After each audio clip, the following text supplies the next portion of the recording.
Hello guys, আসসালামু আলাইকুম। কি অবস্থা সবার, কেমন আছেন? আমি আপনাদের মাঝে আসলাম, আমিরুল ইসলাম ভাই, অনেকেই আমাকে চিনেন। তো আমি আসলাম, আমি কি কাজ করি অনেকেই জানে, অনেকেই জানে না। এই যে দেখতে পাচ্ছেন নিউ সাজ টেইলার্স, এই দোকানটা হচ্ছে আমার বসিরহাট পৌর মার্কেট বটগাছতলায় নিচে পুচকা হাউসের সামনে।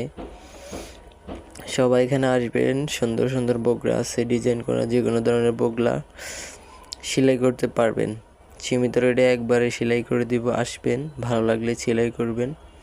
তো আমার কর্ম এটা অনেকেই জানে না, আমার এলাকার অনেক মানুষই জানে আমি দর্জি কাজ করি, কিন্তু অনেকেই জানে না। সেজন্য আমি জানাতে চাচ্ছিলাম যে দোকানের নাম হচ্ছে নিউ সাজ টেলার্স বোরকা হাউস। সবাই আসবেন, আর আমি স্ক্রিনে একটা মোবাইল নাম্বার দিয়ে দিব।